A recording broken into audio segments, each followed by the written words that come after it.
sa lahat ng mga miyembro ng Justice Committee, we had an exhaustive and prolonged deliberation on the determination of substance nitong dalawang impeachment complaints na ito, no? And I honestly believe they decided independently and impartially in as far as the substance, sufficiency in substance is concerned. So ibig sabihin, Congresswoman, wala itong dikta ng Malacanang o wala kumaga, you toe the line. Hayong mga supporters ng admin, toe the line, let's protect the President at all cost. Wala, Doris, walang ganyang mga dikta coming from kung saan man. Even from the manner that I preside, I tried to be as objective as possible in order not to influence the judgment of the members of the Justice Committee. Mapapansin nyo, very limited lahat ng aking mga interventions, no? Ang pinapakialman ko lang talaga is the orderly manner of the deliberation. But in as far as the manifestations of the members of the Justice Committee are concerned, I accorded them with full liberality. Na kahit pa nga nag-o-object yung ibang miyembro because they are commenting already on the nature of the manifestation of the other Kongs, hinayaan ko pa rin because my purpose is kami kasi ay representative ng sovereign people and it is really incumbent upon us to ventilate all possible opinions of the people whom these members of the Justice Committee represent, no? So, in my capacity as the chairperson of the Justice Committee, I am confident that the members acted independently and impartially. Okay, ngayon, total tapos na rin lang. May hatol na po kayo, hindi ho ba? Maybe pwede na natin i-analyze. Ano po? Sabi nung kampo ni Tino, ni Congressman Tino, dapat dun sa substance, recital lang. Hindi pa tayo dun sa patunay. I-recite lang. Isasabihin mo lang kung ano yung accusation Latag mo lang. Latag mo lang laban sa presidente. So moving forward, Congresswoman, hindi na pala ganun lang kasimple na ilalatag mo lang para makuha natin yung sustansya. Let me relay the position of the members, no? Kasi we are anticipating a second impeachment complaint against the Vice President. So I do not want to influence the judgment of the other members if I would be sharing my own stand on this, no? But let me share the position of the other members. The verification or the rules on impeachment is very explicit. Dapat merong personal knowledge, dapat based on authentic records, no? Ito ay napapaloob mismo doon sa verification. At kung ang sasabihin nila is hypothetically complete or true, kagaya ng sinabi ni Congressman Keith Flores, it will open the door to all sham complaints disregarding whether or not itong mga ito ay totoo o hindi or may semblance of truth man lang. Again, balikan natin, medyo technical to. Isang requirement dito ay dapat may verification. At ang sabi sa verification, the allegations of facts must be based on personal knowledge or authentic records. For example, this is based on the discussion of the members. Kinonsider nila yung BBM, parametric formula ng DPWH in allocating funds in the different regions and districts, no? Question is, ano ang personal knowledge ng presidente doon? And more so, ano ang personal participation ng impeachable official doon? When it is very much described and provided in the impeachment complaint na ito ay DPWH policy. Sila ang nag-launch, sila rin ang nagpatupad. And I think one of the members even asked, do you have any proof, any written order, instruction which actually shows na ang presidente ang nag-utos niyan para masabi natin meron talaga siyang personal participation, personal knowledge about that program or formula of the DPWH. One more thing. Sige po. Ito, medyo naging very passionate ang discussion nila. They also included the arrest and rendition of the former president to the ICC. Kakapalit yun na, ICC. ICC. Yung isa local, yung isa international. Kinonsider din nila ito as ground kidnapping daw committed by the president, no? So ang question ng mga members, how can it be kidnapping when there is warrant of arrest issued by the ICC? That's one. Sa kidnapping, walang warrant of arrest, 'di ba? Kasi yun kukuhanin ka talaga against your will, away from your family and from your loved ones, that is kidnapping. Pero if that has a warrant of arrest which supports the actual taking of custody, how can it be kidnapping? Pangalawa, pinoint out ng mga members, the Philippines is a member of the International Police, Interpol, no? And that is a prerogative of the president to join international organizations. In other words, yung pagtalima ng ating pamahalaan sa ating obligasyon under the International Police Organization, that is an executive decision, a political decision, which cannot be interpreted as an impeachable offense, no? So, ganito yung mga discussions. And one more thing na madiin nilang pinagtibay, pinagbutohan pa nga nila kasi there were members, especially the minority, ayaw nila na tingnan pa kung certified ba o hindi ang attachments for the purpose of determining sufficiency in substance. Inobjectan yan ng mga members ng Justice Committee because they believe that checking whether the attachments are certified or not is necessary for you to be able to determine if there is sufficiency in substance, no? Ang nanalo ay yung nagsabi na dapat tingnan kung authenticated. That's how exhaustive, that's how prolonged, and that's how extensive the deliberations are. And that is why I am really of the opinion that we were able to ventilate all possible issues which guided the members to decide really independently and impartially. Okay. Rewind lang ako, ma'am. So ano ang pwede nating sabihin na hindi lang ibinasura, dedo na, deads na? It is our constitutional duty, of course, to investigate, assess, and appreciate all impeachment complaints that is referred to the Justice Committee. And take note, rules are meant to be followed. Rules are meant to be followed. Kaya po tayo merong rules on impeachment ng House of Representatives is because the members of the House should follow the rules.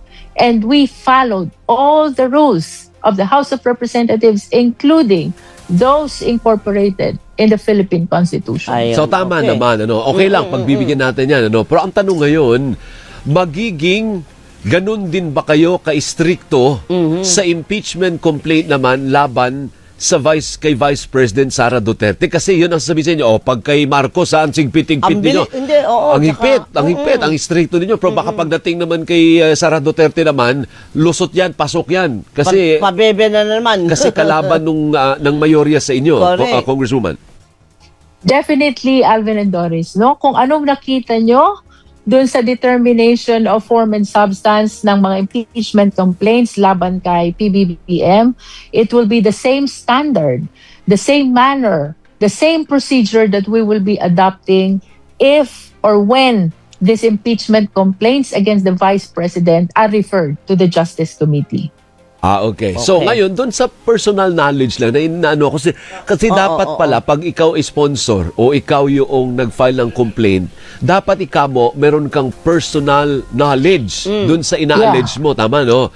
Sa kaso kasi nitong kay Vice President Sara Duterte, di ba isa doon sa nirereklamo Congresswoman yung pag-threat niya sa presidente. oo. So pag kung narinig ko yung video, nakita ko yung video, narinig ko yung audio, yan ba may tuturing personal knowledge ba yun? Na nakita ko ang vice presidente, tinitreaten niya yung presidente. Narinig ko eh. So long as ma-authenticate yung video na siya talaga yon, genuine yung video, nanonood ka, then your testimony will be a personal knowledge that you watch the authenticated video. At paano ma-authenticate At yun? saka sino magsasabi na authentic Pero lahat yan? naman tayo na panood natin yun, hindi ho ba?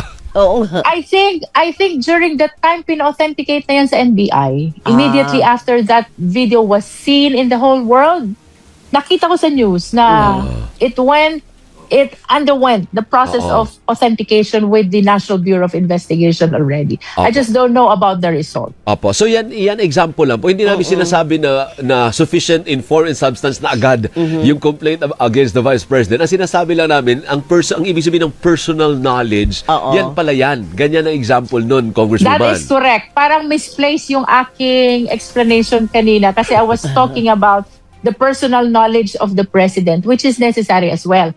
Pero tama ka, Alvin, doon, in as far as the verification is concerned, dapat yung nagre-reklamo may personal knowledge nung kanyang mga allegations, no?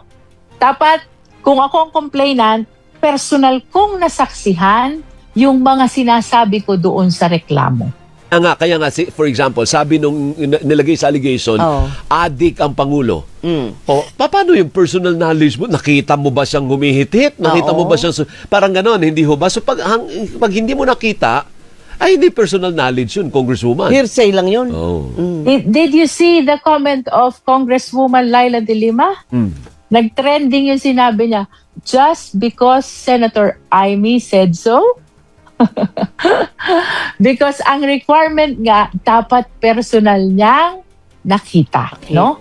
And one more thing, the acknowledgement of the sister is not necessarily binding to the person. Dapat merong sufficient evidence. Dapat ka na, for purposes of discussion, ang ibig mo bang sabihin, kung si Senador Amy ang nag-file ng impeachment complaint laban sa kapatid niya, pasok ba yon sa personal knowledge? Sabi niya, hindi, nakakita ko eh. Ako mismo nakakita na gumagamit siya eh. Pasok ba yon? For purposes of discussion lang, academic.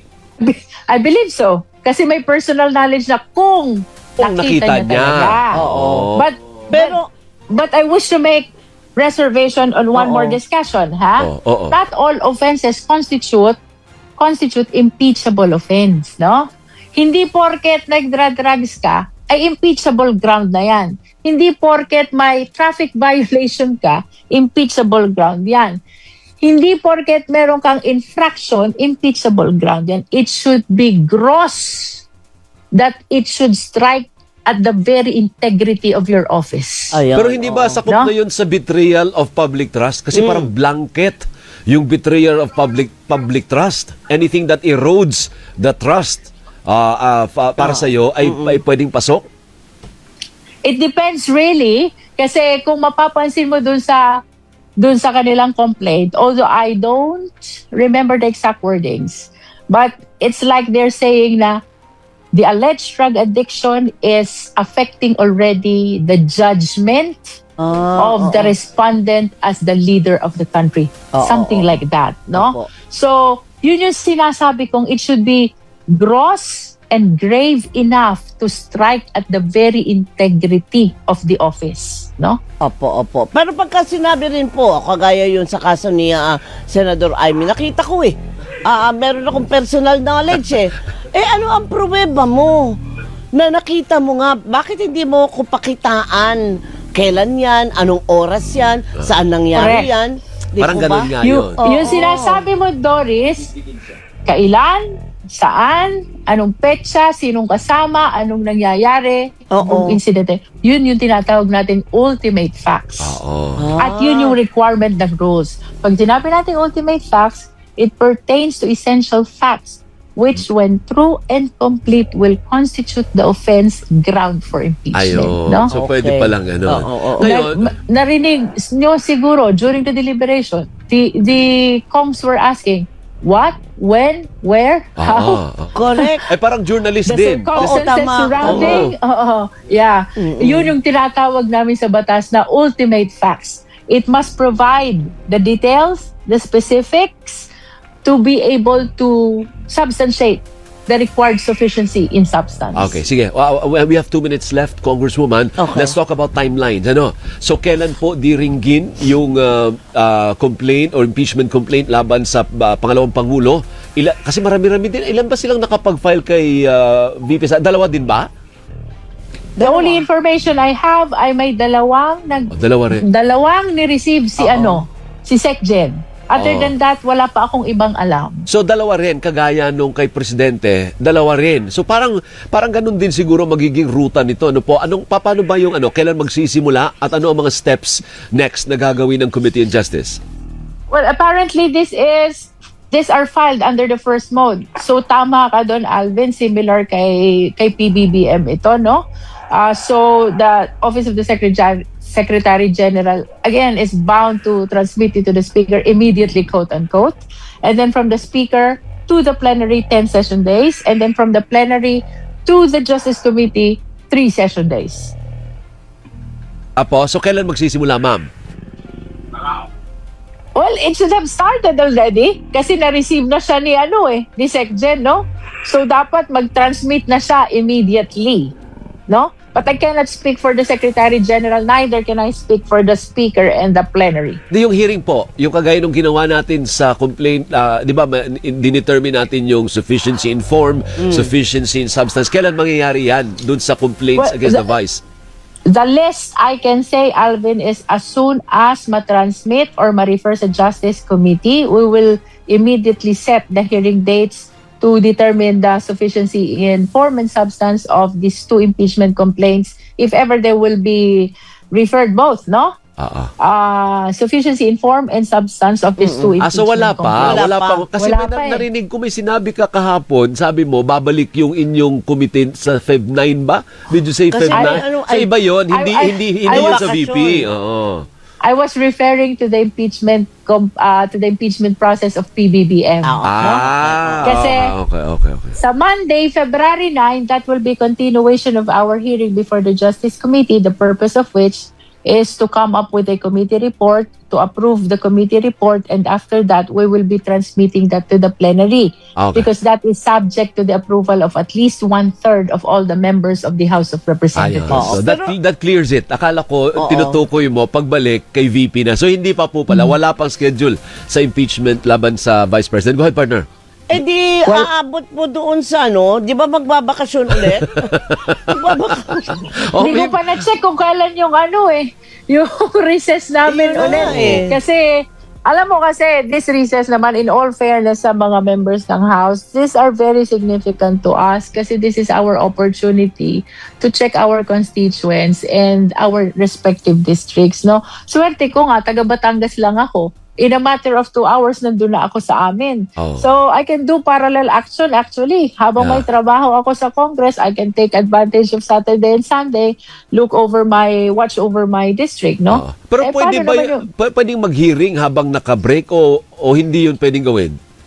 Pwede, so long as it is with the permission of the Speaker, no? Yun pala eh. Ang problema ko lang doon, Alvin, is kung magsushoot pa rin ba siya doon sa definition ng Supreme Court. Ayun Remember lang. the Supreme Court defined session day as calendar day so long as the House of Representatives has a session. Definitely pagka-recess, walang session ng plenary. Ayan nga, But if ayan. you're asking about the committees, if we can continue with our inquiry, you remember during the past recess, ang daming mga committees na nagtutuloy-tuloy sa kanilang inquiry. But for purposes of the Justice Committee, siguro pag-aaralan ko muna. Kasi Sige. baka hindi siya pumasok doon sa definition ng session day. May part 2 pa ulit tayo pag napag-aralan na ni Congresswoman. Ayan, Thank you, oo. Kong. Maraming salamat. Nabuhay po kayo. Thank you, ma'am.